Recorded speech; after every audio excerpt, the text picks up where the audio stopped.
IIM UPSC tuitions only in Tirumala IAS institute Chaitanyapuri. Call చేసి ఇప్పుడే join అవ్వండి.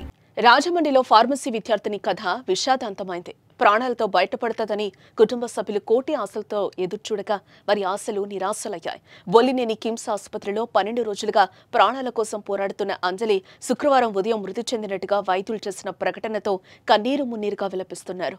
కిమ్స్ లో పనిచేసే దీపక్ అనే సూపర్వైజర్ తనకు అన్యాయం చేశాడనే కారణంతో ఈ నెల 23న ఆసుపత్రిలోనే మత్తు ఇంజెక్షన్ తీసుకుని అపస్మారక స్థితికి చేరుకుంది.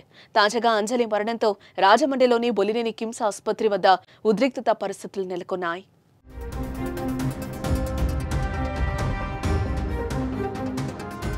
ఏలూరు జిల్లా జీలుగుమిల్లి మండలానికి చెందిన అంజలి బి ఫార్మసీ ఫైనల్ ఇయర్ చదువుతోంది.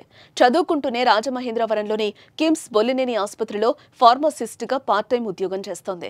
ఆసుపత్రిలో ఏజీఎంగా పనిచేసే దీపక్ అనే ఉద్యోగి ఆమెతో పరిచయం పెంచుకున్నాడు. ప్రేమ పేరుతో వెంటపడి పెళ్లి చేసుకుంటారని నమ్మించి దగ్గరయ్యాడు. కానీ పెళ్లికి మాత్రం నిరాకరించాడు. దీంతో అంజలి తీవ్ర మనస్తాపం చెంది కఠిన నిర్ణయం తీసుకుంది.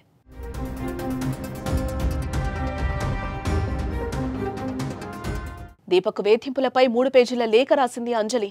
శారీరకంగా మానసికంగా దీపక్ వేధించాడంటూ లేఖలో వెల్లడించింది. జీవితమంతా నాశనం చేసుకుని ఏడవడానికి కూడా తన ఓపిక లేదని, దీపక్ చేతిలో మోసపోయి ఇంటికి వెళ్లే ధైర్యం లేదని నోట్లో పేర్కొంది. జీవితంపై చాలా కలలు కన్నానని, కానీ వాటిని ఒక్క కసాయి చిదిమేశాడని ఆవేదనను వ్యక్తం చేసింది.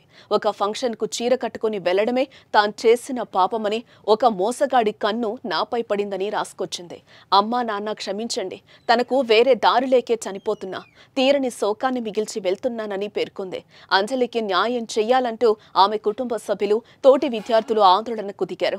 అంజలి ఆత్మహత్య యత్నానికి కారణమైన వారిపై చట్ట ప్రకారం చర్యలు తీసుకుని కఠినంగా శిక్షించాలని డిమాండ్ చేశారు. ఇప్పటికే దీపక్ ను పోలీసులు అరెస్టు చేసి రిమాండ్ కు తరలించారు. ఇది ఏంటంటే ఒక సమాజంలో సిగ్గుపడాల్సింది. ఎందుకంటే మేము ఈ 11 రోజుల నుంచి అమ్మాయి పడిన డైలీ వెళ్ళి చూసేవాళ్ళం. ఆ అమ్మాయి ఆ బెడ్ మీద ఉన్న పరిస్థితులు అవ్వచ్చు, లేదంటే ఆ అమ్మాయి పడిన క్షోభ అవ్వచ్చు, మనం మాటల్లో వర్ణించలేం. ఆ జరిగిన 2 రోజులు కూడా యాజమాన్యం నుంచి అయితే సరైన స్పందన లేదనేది వాళ్ళ బంధువులు అవ్వచ్చు, మేము వెళ్ళిన తర్వాత కూడా మాకు అర్థమైంది. ఎప్పుడైతే కలెక్టర్ ఆధ్వర్యంలో ట్రీట్మెంట్ అనేది స్టార్ట్ చేశారో అప్పుడు ఆ పేరెంట్స్కి కొంచెం ఒక నమ్మకం వచ్చింది. అదైతే మేము చూసాం. కానీ ఆల్రెడీ ఏదైతే అమ్మాయి పాయిజన్ తీసుకుందో ఇంజెక్షను, ఆ డాక్టర్స్ ఆల్రెడీ చెప్పారు బ్రెయిన్ అనేది కంప్లీట్గా డెడ్ అయింది అని. కానీ మళ్ళీ తర్వాత అది కొంతవరకు పనిచేస్తుంది, కొంతవరకు పని చేయట్లేదు అనేది కొంచెం అనుమానాస్పదంగా కూడా అప్పుడు మాట్లాడడం జరిగింది. ఇలాంటి కామాంధుడిని, ఇలాంటి నీచుడిని అసలు కూడా ఈ సమాజంలో బతకడానికైతే అర్హుడు కాదు. ఇలాంటి వాడికి గవర్నమెంట్ తరఫున న్యాయం జరగాలి.